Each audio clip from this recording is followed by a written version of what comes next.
Hola Madridistas, welcome to another one of these La Liga previews. It's, sandwiched between an all-important UCL tie. And let's be honest, La Liga is absolutely meaningless at this point. The key is just the players' fitness and avoid injuries as we await the clash at the Bernabeu against Bayern. So this could potentially just turn into another one of those mini previews for Bayern. But before we get into all of that, a word from our sponsor, Manscaped. They are the pioneers in male grooming. They have everything you need as a man, all the way from top of the shelf shampoos to nail clippers. Use the code LPR20 for 20% off and free shipping at manscaped.com. Yeah, man. And joining me today is Farooq, who I don't know. I have to ask Farooq, like, are you ready for the Cadiz preview or are you ready for a Bayern preview? Yeah, I mean, it's also one of those, again, we're back to one of those weekends where you just want to, press fast forward and, just wake up and it's just, Wednesday night already. So, yeah, I think that answers Cadiz is just, a stepping stone. But yeah, again, it's like the title is not yet mathematically won, but so we just have to, move through this as well. But if there's anything, like it seems like our squad keeps growing bigger and bigger by the week. So, yeah, we're equipped to deal with that, especially at the Bernabeu as well. But yeah, man, I mean, no one definitely is looking forward to this. I mean, even the players will be like, oh, one game at a time. Like they're just, lying for lying's sake. But yeah, no one definitely is looking forward to the Cadiz game. Yeah, potentially. Do you know about the Barcelona standings? So, if Barcelona lose the next game and we win at Cadiz, do we get to actually go and celebrate at the Sibelius? Do we win La Liga? No, I think even if Barcelona loses, I think the earliest we can win is still next weekend, if I'm not mistaken. Okay, Or so just hold on a sec. Let me just quickly look at that, and I will just tell you just in a sec. yeah, I was just looking on Twitter saying like we Oh. could potentially have like a celebration weekend going on, which I don't really Yeah. want to happen. Like just nothing should like take away from the focus of the players. We can just That's celebrate very true. weekends. That's very, very true. Yeah, That's very true. Yeah, we can't win the league this weekend, irrespective of what happens anyway. perfect. Okay, I guess that was possible if Barcelona actually did not do it against Valencia, but magically with the help of VAR, uh, they suddenly was able to win a game. Lewandowski was able to score a hat trick, and they're still mathematically still in La Liga. Yeah. Right, man. Actually, yeah. Yeah, I was just about So to. because like we can win the game against, I was gonna say like we can win the game against Granada actually, which is immediately after the Bayern game. So yeah, like well, as well again, I just made see my maths here actually, but the point is like if Barca drops point at the weekend when they play Girona, actually we can win the league. Oh wow! Against Girona, yeah. Yeah. That would be poetic. Because actually they play away at Girona actually. Yeah. So like if they play away at Girona and they lose the game, so we can actually be mathematically determined to be champions. So yeah, I mean the game against Cadiz could eventually be quite interesting because we play in the afternoon, Barcelona plays in the evening, right? So like by the end of the weekend, so like we could actually be champions. Actually by the end of Saturday rather. Yeah. But yeah, I don't think Barca is gonna drop points at Girona. I mean, I think it's just Girona really not in the best form or shape in the past recent weeks. So yeah. Yeah, especially Well, anyways, against. it doesn't matter. It's just a delay of the inevitable. It's either this week or the next weekend or whatever it is. So it's all fair game. Yeah, I think just over the last week, the most important result in La Liga was like Atletico Madrid beating Athletic Club, and they pretty much are gonna hold on to the fourth spot and still stay in the UCL. Since especially Dortmund actually was able to draw against PSG, and then Bundesliga were able to get the fifth spot for the UCL. So. But they didn't draw against PSG. They defeated PSG, bro. Oh yeah, the 1-0. Yeah. So yeah, La Liga does not get the fifth spot. So Atletico, if they had actually lost against Athletic Club, they would have been kicked out of the UCL, which should have been the worst thing to happen for La Liga. Yeah, I mean, Simeone, Atletico Madrid. Yeah, man, there are two people that, you just, they are what they are, man. So whether you like or hate them, like, you just have to respect what they have done, for the league in Europe. Like, I think they won 2 Europa Leagues, they were in 2 Champions League finals, stuff like that. So just have to, respect what they've done for the league. Absolutely. So yeah, man. Like, how do you want to like structure this podcast? We can go two ways. Either like get the Cadiz bit out of the way because we don't have a lot to talk about. Like for me, like the one of the most boring teams in La Liga this season, 18th in the league. They play a flat 4-4-2. Just hope to defend for their life. The only player that actually worries me is their goalkeeper Ledesma. We've had problems with him so far. But yeah, if we are Yeah, I mean, Ledesma saves penalties from Benzema as well, right? If I'm not mistaken. Yep. So, I mean, yeah, as I said earlier, it's Cadiz. Even if you go and whatever happens, like it's just the delaying of the inevitable. Even if you draw against Cadiz, if you win against Cadiz, like it doesn't change anything. You're gonna be champions of Spain eventually, So it's just the delay of the inevitable. But yeah, with all due respect to Cadiz and what is and what is not, let me just throw this question to you, Jacob. Like right now, whose team do you think this team is? Is it a Vinicius team or is it a Bellingham's team? Like who is the star player of this team? So let's say, I don't know. Yeah, I would say like, let's say, we win forget about the Euros and the Copa America and whatever, you understand?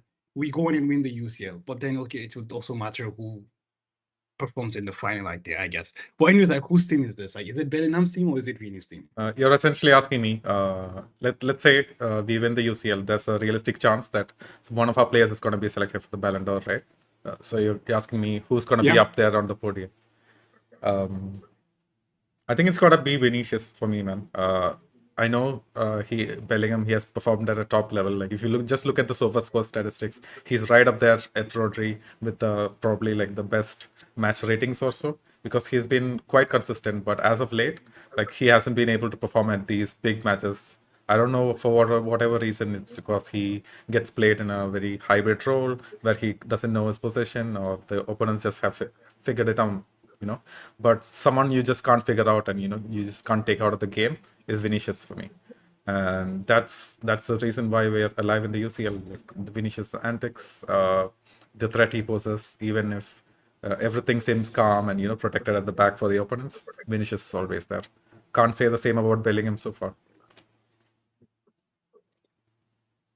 Well, I mean, we could say that about Bellingham as well in the first half of the season. Like, let's give credit. I think in the first half of the season, Bellingham Jude had like, I think 17 goals contribution. Like, no, I think he had like 20 something goal contribution and stuff like that. But the point is, of course, like the productivity has reduced, across the past couple of weeks or couple of months, let's say, because right now, actually, the player with the most goal assist contribution in the team is Vinicius with 32.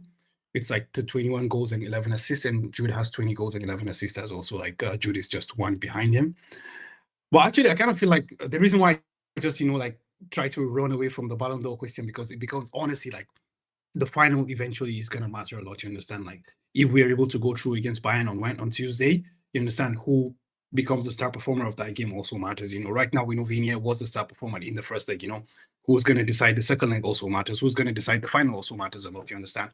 So I think because of that, like it's going to be really, really interesting to see, and nothing is decided. Like let's not take anything for granted. Like I feel like if Bayern go through and by chance they meet with Paris or something like that, and if Paris knocks them out, like I think of course the trophy goes to Kylian Mbappe. There's no doubt about that. You understand? So, and even if Bayern win the UCL, the Hurricane has been breaking record left, right, and center. So like that's that. But I just feel like for the team, it's I don't know. I feel like the team is still set up in to harness Jude, but in the UCL, I think since the Man City tie, something has switched.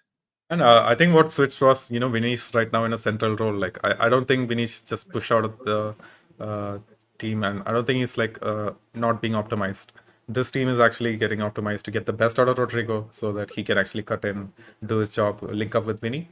And I feel like what's happening is like Vinny's occupying the same position that Jude, used to occupy. So he isn't able to get onto that final third, the spaces where he used to, wreak havoc on opponents like earlier on in the season. Yeah, that's the point I'm trying to make. Like, I feel like that switch, that happened at the Bernabeu against City in the first leg. Because, like, for me, that's one of the best games I had seen, in 2024, like at least from Real Madrid, because like we know how, horseshit our games can be, but like that was one of the best games we've seen. And, we saw, Rodrigo and Vinicius do their thing, but that was, you could see that was the very first game that you could sense, fans being like, yo, where is Jude? Yeah. Like, even if you could remember, like we had the missing ham thing, if you remember, it was immediately after the City first leg as well, and then we went to the second leg as well again, and then now in the game against Bayern Munich. I mean, we always talk here that like Jude and Faye, they are two people that will never get sucked up, irrespective of what happens. Even if we're playing a team that is from the Nigerian fucking Premier League, like they're still gonna be there. So that's just how it was. So it was really, really like I was shocked to see Jude come off. Of course, he was off color. But I just thought like, like he had that, that personality there, like that. Yeah, you can sub him off that we had with Cristiano kind of thing, like aura there. But it's interesting. But I feel like that's, I just, the reason why I'm asking this is because like, I feel like this is the team that doesn't have an identity yet. I feel like this is the team that's still like, just making up for the departure of Karim Benzema. Like eventually, if something happens in the summer, and we get a new superstar, I feel like that's when we're going to understand what the team most likely looks like. Because as you mentioned rightly, Jude is playing in a position that's not what he's used to. I keep going back to this. Jude has, I think I was saying 12, but someone corrected me that it was 9 actually. He has scored maximum of 9 goals in his career till date in a single season. I read somewhere that it was 12, maybe that includes cups or whatever. Anyways, you understand? But this is someone that's got like barely 10 goals, in his career, and all of a sudden, in 6 months, he's like 20 goals in. You understand? So it's like, it's an anomaly, definitely. But I just still feel like this is now the issue. Like, when you play such a good first 6 months, you set the bar so high. But in all honesty, like, Jude has been off color in certain instances, but I still kind of feel like it's not like he's been shit, It's just that he's not reaching that levels that he set in the first instance. Because like till date, like if Jude goes into a tackle, like there's an 80% chance he wins it rather than losing the tackle, That's still there, take the ball off of Jude. It's almost impossible, So these things are still there, which are like the traditional, things that you'd expect from a midfielder, But just that goal output, that assist output is just, dramatically decreased. So yeah, that's interesting. But And honestly, like, the expectations have changed. Like you said, the expectations have absolutely changed. Like we are expecting Ballon d'Or level performances from him day in, day out, which is like really unrealistic, especially when we are switching him around and changing formations, making tweaks at the end of the season. I think that's harming him. And of course, we have like super high expectations. For fuck's sake, like right now, our front three or trio is Rodrigo, Vinny, and Bellingham. It's not just a front two. And these guys have 88 goals between them. Including goals and assists. So yeah, I feel like the expectation is for him to like score every game, and if that doesn't happen, we automatically label that as a shit game from Jude. That's I think that's very, very true indeed. That's very, very true indeed. It is, yeah, it's a bit of an upside down thingy, but yeah, I honestly I don't have an answer to the question I asked you, Jacob. So I just was wondering maybe you could provide some insight, because I kind of feel like this is a team that actually, at a certain, as you mentioned right now, right? So like when we watched the City game, you understood that moving Vini to the central position actually is to aim and maximize Rodrigo. You understand? But then I don't know. Watching the second leg of City and the and the first leg against Bayern, I kind of feel like are we seeing a different version of Vinicius Junior right now? Like I don't know. Like okay, maybe it's not a to maximize his talent, but like you can see something different, because the move he made for Toni Kroos to play that pass in, that's what a number 9 will do. Yep. That's what a number 9 will do. You understand? You will bring the defender out and just run back. That's what a number 9 will do. You understand? So like that's what I'm thinking, it's really up and down. But that's the thing, like it is great, to have these people. I just wish, honestly, I just wish we had a better coach that, how will be able to harness all this, fantastic jewels that we have, honestly. But yeah, I will do me. Most likely the man will still go and win a double, European and Spanish titles. But yeah, I will die on my hill, man. I just don't see, Ancelotti as the guy that, will make you enjoy watching Vinicius, Jude, and Rodrigo play. Well, yeah, it is what it is, man. It's just me. I mean, if you think that way, let's say hypothetically the turtle comes, Mbappe comes next season. Do you think Ancelotti is not the right guy to actually take this project forward? Definitely. That's 100%. I Man, mean, like you're this having is man, like let me say, like, like this is the man who has gotten the best out of the top forwards, Cristiano, Bale, all of these guys. Like, and when Ancelotti has played with them, he's gotten the absolute best out of these guys. I'm sure if Mbappe comes, he's gonna at least have 30 goals that season. yeah, I'm not talking about. I mean, even when you look at it, like he's the one who's gotten the best out of Vinicius Junior as well. He's the one who's devised a plan to find a way to make Jude Bellingham become the striker that he wasn't, or rather that he isn't. But the point now becomes this: like you said this very well, Jacob. I will also repeat what you told me in the past. You don't watch Real Madrid and feel like they will win. It doesn't matter if they're playing Real Valladolid or if they're playing Barcelona or if they're playing Bayern Munich. So if I have this 4 attackers in my team and I'm playing and not looking like I'm gonna win, it doesn't really matter if Mbappe scores 50 goals a year. Man, I feel like that point. If you're still getting the results, I'm happy with it. I don't mind if we never look because the opponents. It's not just me. It's the opponents. Everyone's saying, "Hey, like Real Madrid, like they never look like they're winning or they have a chance." But somehow they just get the job done for some reason, and that's just been Ancelotti's MO throughout these last couple of years. Yeah, exactly.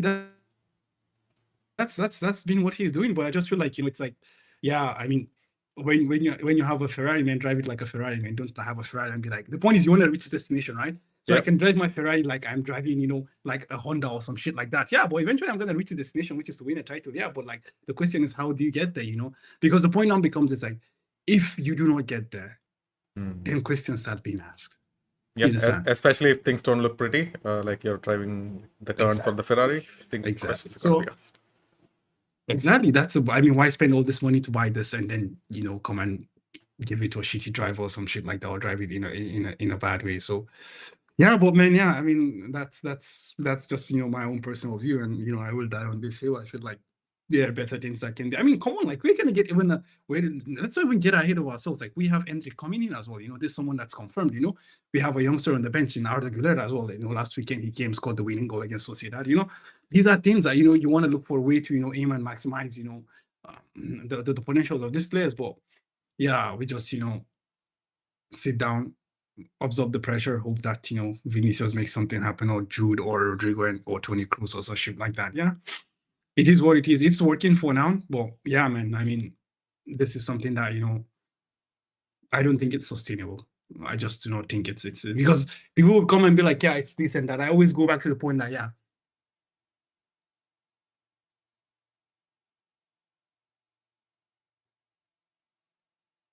Mourinho, we had tactics, we had what's it called? We had a style of play, you understand? Under Zidane as well, people will be like, it was crossing, inshallah. There was a reason why everyone thought we were always crossing because there was a pattern to the play. There was a pattern to the play. There was a repeatability to it. It was basically automations. We scored identical goals upon identical goals every day.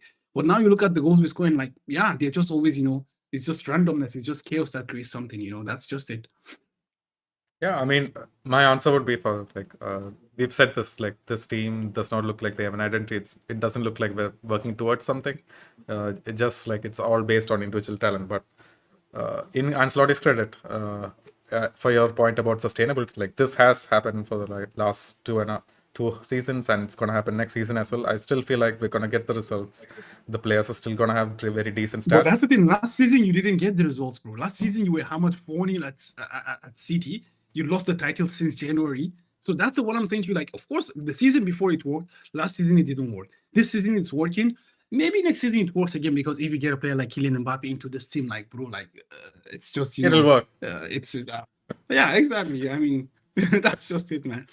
So this is the thing, it's you're there and you're not there. You're there or you're not there. So that's the thing. But again, it's something that works because we go and we look at. I mean, other than Pep, I don't think there's any team that's as successful as Real Madrid. That's just the thing, when you look at least for the past 4 or 5 years, because you look at teams that have identity, like you look at the you look at the Borussia Dortmunds or the Liverpools, and and so on and so forth, and you see, okay, yeah, there's the identity, but to what extent, so there is nothing there. So for that, maybe you might look to that and be okay, yeah, why not? Well, anyways, it is what it is, man.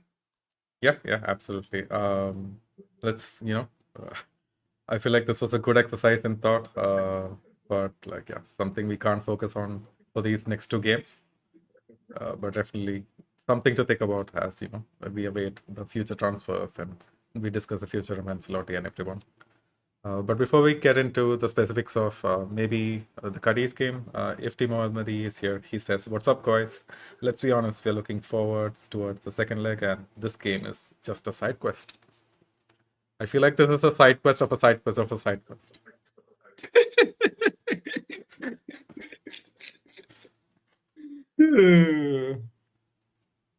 Yeah, and he says regarding our discussion about who's the OG, who's him in our team. So he says Vinny doesn't have a strong PR like Jude, and he doesn't have the English tax. That's why every English fans will say that Jude is gonna win the Ballon d'Or.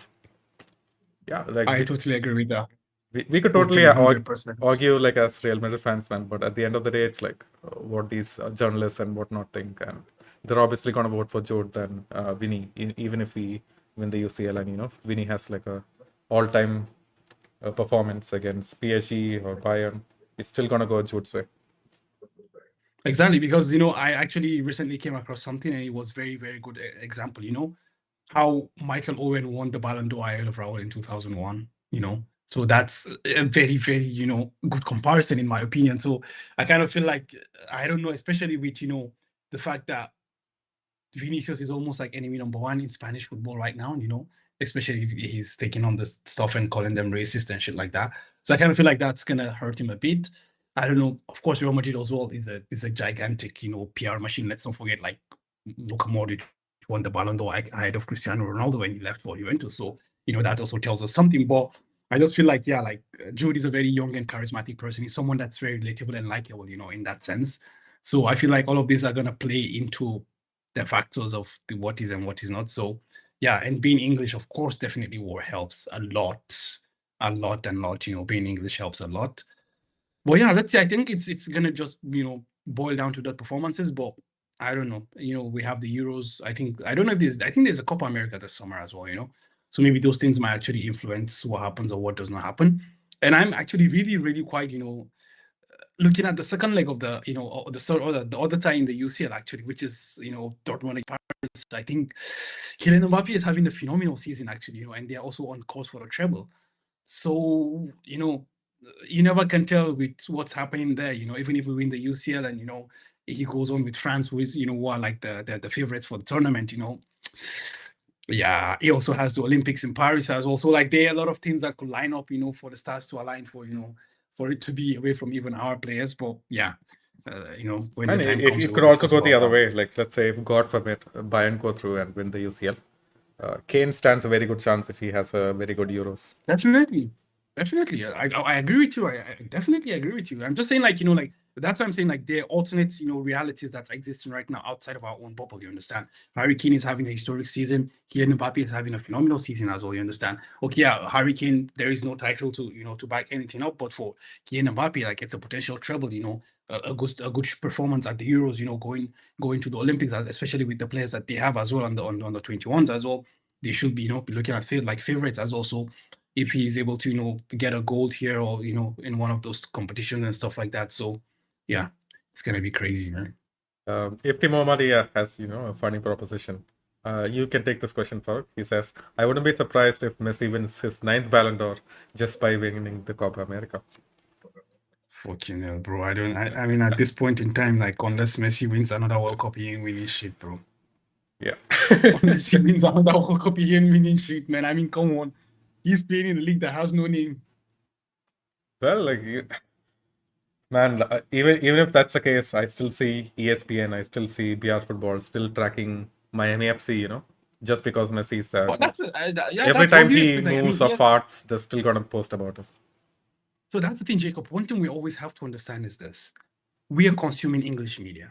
What is the origin of the English media we're consuming? ESPN American, CBS American, Paramount American. These are the places where we watch Champions League from. Then you talked about BR reporters. BR is an American based stuff as also. That's the thing. Like, we are consuming English media, and whether we like it or not, whatever comes from America is bigger, louder, better. That's the package that they claim to be. So it's always gonna be like that. That's the thing. Like, he's playing in Miami, of course. Messi, he makes assist before the assist. Of course, it's an highlight. Everyone has to know about that. That's just the thing. But yeah, of course, everyone knows it's a horseshit league. But I think if Cristiano was also playing in the English-speaking league, of course, it would have been the same thing. But because he plays in an Arabic league, like literally, we don't understand what they're even saying. So you cannot read it. Even if you see the news, you just cannot read it. So I think language is also something that's really important. That's why the English media also has a lot of sway, because they literally reach. I think English is the lingua franca of the world, so literally they reach everybody with what they write to understand, unlike what someone writes in German or Spanish or whatever it is. So yeah. But Absolutely, Messi man. for Ballon d'Or, man, that's done, man. Like, come on. Yeah, This that's is a not no-go. 20. These are not the 2010s anymore, man. Messi, Ronaldo story. These are the history, man. Come on. Yeah, absolutely. So yeah, man, let's get into the Cadiz game. Are you expecting a very similar game to the Real Sociedad game with a lot of changes? The only thing that we have to consider is that Tchouaméni, he is in his best. He actually has a knock. He hasn't been training. Not sure if he'll make it to the game.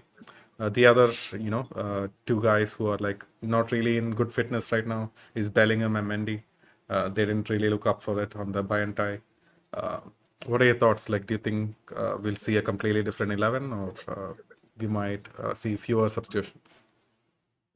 Yeah, I think definitely. I mean, I was surprised when at night all of a sudden, I'm looking at a team that players that have no name are on, Arthur Güler on the team and shit like that. I'm like, bro, Carlo literally has, I don't know, man. I always say like, an old man cannot change, but like, man, like, I don't remember the last time I saw Carlo make such a, drastic change to the team. So yeah, I'm expecting something in the similar range when I'm expecting a total change of 11, the Joselus, the Brahim Diaz's, the Arda Gulers, Edemi Itau. Of course, I think Lucas Vasquez is going to continue in his position, or maybe, I don't know, I think maybe Dani Carvalho, just to, give some continuity to him as well, but I wasn't surprised with that. And I think definitely not Mendy as well, maybe Frank Garcia, something like that. So yeah, I think that's what's gonna look like, and in goal, actually, I heard like Thibaut is 9 to start. Yeah. I think Carlos said like Thibaut is gonna start this game. So I Uh, think that's gonna be interesting to see what form Thibaut comes back with or how he comes back to the game, because yeah, man, if we go to the UCL final, man, like it's if Thibaut is there, it's Thibaut, man. Like with all due respect to what Andre Lunin has done, but yeah, Thibaut is just Thibaut, bro. yeah, like I think maybe a couple of UCL games back, like Lunin was absolutely flying. He was the most crucial piece in that Man City game.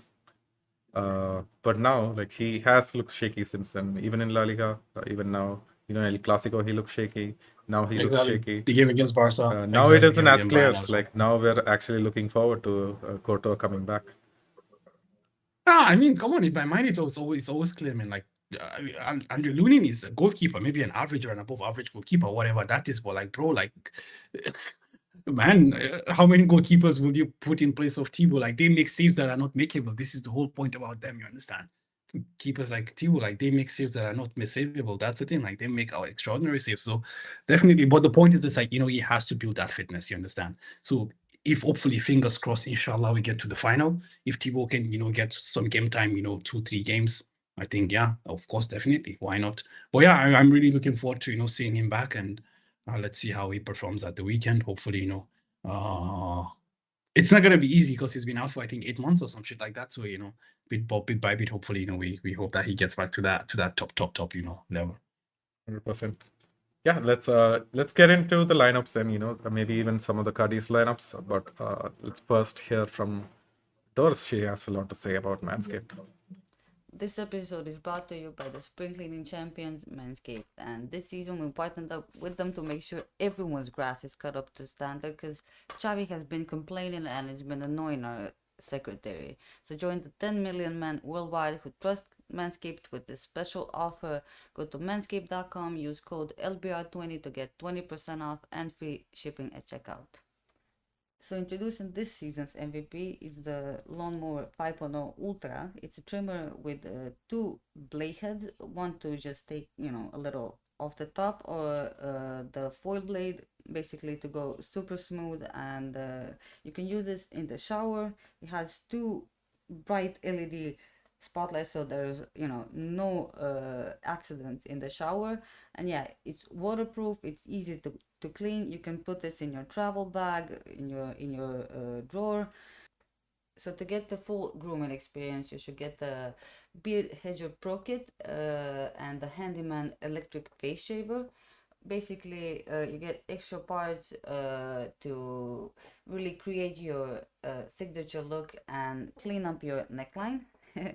So use code LBR20 at checkout to get 20% off and free shipping. That's LBR20 to get 20% off and free shipping at manscaped.com. And thank you for watching. Back to the video. Ladies and gentlemen, we're back. We're back. What were you saying? Yeah, let's get into the lineups then. Yep. So yeah, a completely shifted lineup. Maybe Courtois coming in. Let's for the heck of it, because we all want to see Courtois actually make a start. So I'm gonna lock down Courtois for the goalkeeping spot. What are your takes for the back line? Is Carvajal actually gonna start? I'm just gonna go with Lucas Vasquez again, because Carvalho's gonna start in the midweek anyway. So I'm gonna go with Lucas Vasquez. And I'm gonna go with Eder Militao and Nacho, And Nacho. and then I'm gonna go with Fran Garcia. Mm-hmm. So I actually have a feeling that Militao might start the second leg of the semi-final. really, man, like he did not look convincing at all at Sociedad, and maybe this game is less of an indicator because he's not going to get put into that much pressure. I feel like it's still too early for Militao, man. Oh yeah, you never can tell. Yeah, that's you also have a point. Like he definitely didn't look too convincing, but I just feel like we might see him in some vein of form against Bayern in the second leg, honestly. But yeah, I just for this game I see a combination of him and Nacho together with Rudiger getting some rest and Fran Garcia, completing the back line. You know what I would actually love to see in the second half if we're actually defending a goal. Just looking to see it out. I would want Militao to actually start at right back instead of Carvajal. He can absolutely take care of Musiala or Sane. He has the pace, he has the energy, he has the power, he has the know-how. Okay. Well, man, why would you want that? I mean, that's a risky thing, man. Like it's a center back. The problem about center backs is just like when you have center backs playing full backs, liability for pens, man. Liability for pens. Let's see. But yeah, I guess that's a very safe back line. Even Fran Garcia is going to be there, right? Yeah, Mendy's not going to start. I feel like he has a knock, and or he wasn't like looking completely fit, and if he has to actually stay fit and take care of Sane, he needs some rest. Yeah, definitely. So and I think in midfield, I think we're gonna see, I don't know, the likes of Luka Modric start the game. Yeah. Luka Modric, Arda Güler, Brahim Diaz, and I don't know who the fourth person will be. Ceballos, of course. Dani Ceballos. Yeah, well, I think that would be that would be weird. That would be a weird midfield, though. Man, like. No, actually, I think what's gonna happen most likely, it's like we're gonna have Camavinga in there. Camavinga, Modric. Yeah, because we need 3 midfielders, right? Or rather 4 midfielders. Yeah, Brahim's gonna play up top. He can't be counted in the midfield. Yeah, exactly. He shouldn't be counted in midfield. So I think like we're gonna have like Camavinga, Modric, maybe Arda Güler, and who's gonna be the fourth one? Dani Ceballos, you think? Yeah, definitely, man. I feel like he's gonna start either way. Gonna play the whole 90. Yeah, I think that's. Oh, that makes sense. That makes sense, right? Yeah, that makes sense. I think that's like the go-to lineup, especially if Jude. Who else? If we have to wrap up these guys in like Toni Kroos, don't play him at all, man. Like just don't even give him minutes. Don't even put him on the bench. Just make him watch the game from the stands or something. Tony for Ballon d'Or, right? I was reading that on the Athletic that Toni Kroos for Ballon d'Or. They were saying. Yeah, that'll be something to see if he has a good campaign with Germany, and he's a standard player. Yeah, definitely. Yeah, I mean it's quite interesting to see that. Like I will really have no qualms with the midfield we talked about, but I just feel like there's gonna be one of the of the Galacticos in there. I think either Chouameni or like I don't know, Fede Valverde is gonna be in there. I feel like we're too. We're giving too much away by just throwing everyone out of everywhere. Man, like we started this pretty much the same team against Sociedad, and I feel like if we can come out with a win, we can of course do that against Cadiz too.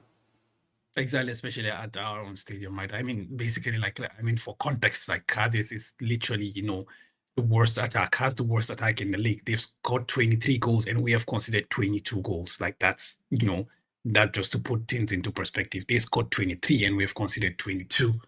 So yeah, I mean, definitely they shouldn't be too much to worry about, 100%. Yeah, like I said, even I guess that wraps it up for the lineup, right? Like up top, it's going to be Ibrahim and Joselu. Obviously, Vinny Exactly, and so- Rodrigo are going to be rested. They played the majority of the 90. Yeah. Yeah. Yeah, I'm good with this lineup. And for Cadiz, it's going to be Ledesma and goal. Someone who we know is actually starting in defense for them, Victor Just. He's actually found some recent playing time. I never saw it coming. I always thought he was more of a second division player. But yeah, he's been doing pretty decently, I would say, for Cadiz. Okay. I mean, but the point is, yeah, they also have the worst, they have one of the worst, their defense is not that good as well. So, it's not like, He's yeah, being they're like 5 points prime from Ramos or safety, anything. Yeah. So yeah, I mean, it's not looking, but yeah, actually, like, okay, like we will say they have the worst defense because like they've conceded just 46 goals, and for context, even teams like Sevilla and Osasuna has conceded even more, but yeah, so and they're like way higher in the league. I just feel like their offense has been really, really bad with just 23 goals scored, but yeah, it is what it is, man. Like as you just mentioned, second division player playing for a relegation threatened team, 5 points from safety, they most likely will drop. But yeah. Looks like it. The most thing that like I'm excited about for this game, because in the Real Sociedad game, we couldn't see the best out of Arda because it was a very end-to-end game where Real Sociedad actually had the better of us, actually created the better chances. He isn't someone who can actually have the physicality to take on such a team, at least right now. But if Cadiz are to sit back, we can actually see some creative plays from Arda. That's true. That's true, actually, especially if we are playing at the Bernabeu. So yeah, we're gonna expect them just to sit back and hope for the best and just try to hit us on a counter. So definitely. Yeah, I think that's a good shot. Actually, we might be able to see Arda in a more expressive role and stuff like that. Yeah. The other thing that I'm like hoping for is Joselu to get back into a bit of form. Bang in a couple of goals, maybe even a hat trick for Ashik's sake. Definitely, why not? Definitely, why not? Ashik actually has changed his prediction to be, to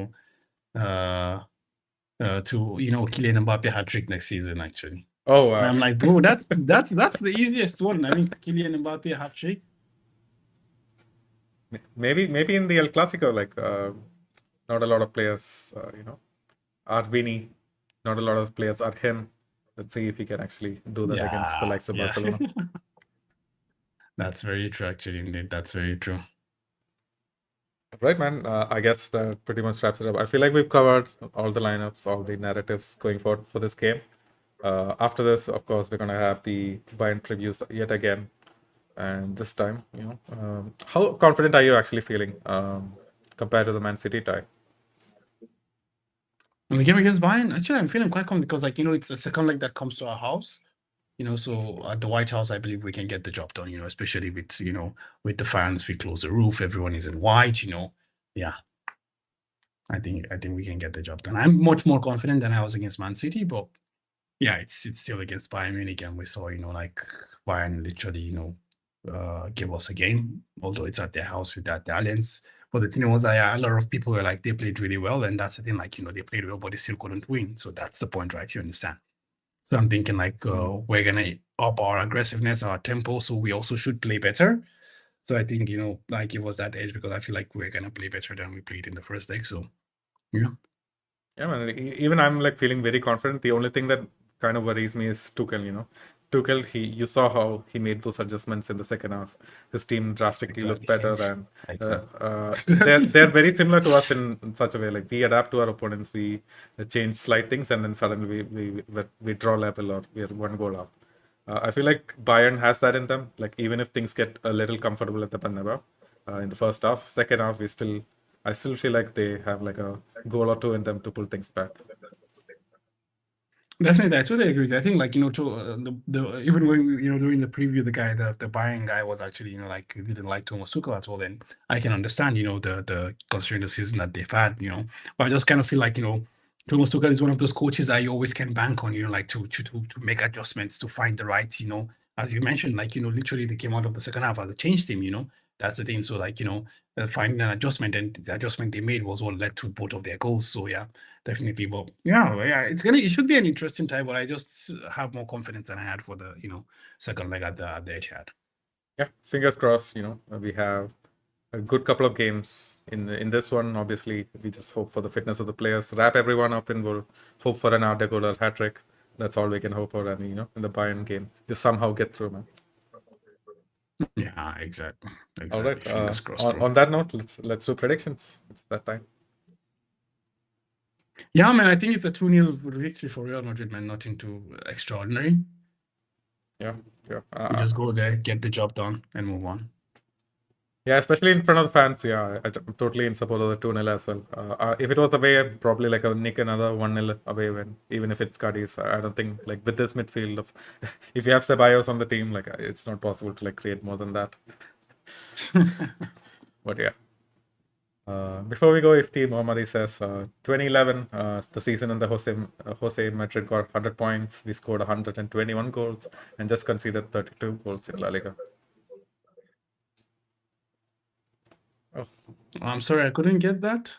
He was just saying, he was comparing the current season with the Jose Mourinho season, where we got 100 points. Oh, where we scored 121 goals. But can we reach those numbers? I don't think we can reach. Can we reach those numbers? No way. I don't think we can reach those numbers, right? It's completely out of scale. But the only thing is, like, we've conceded a bit lesser of number of goals, but then we're never going to reach the goals tally. We're still on for the 99 points, though. Just think about that. We're still on for 99 points. So that's fair. Yeah. And that's fair. Well, I think we can score, like, the amount of goals. I mean, of course, we will have lesser goals conceded because but I don't think we can score 90. I don't think we can get to 120 goals. Yeah, out of the question. Saeed is here. He says, Hala Madrid, man. Let's wrap this up. So yeah, guys, if you're still there, especially you guys in the other platforms, do consider, checking out our YouTubes because, just before the Bayern game and during the Bayern game as well, Doris is going to be there on a watch along. Just keep her company. Honestly, like, she's probably like going to do a better job of commentatory than, the ESPN guys. So definitely consider tuning on live.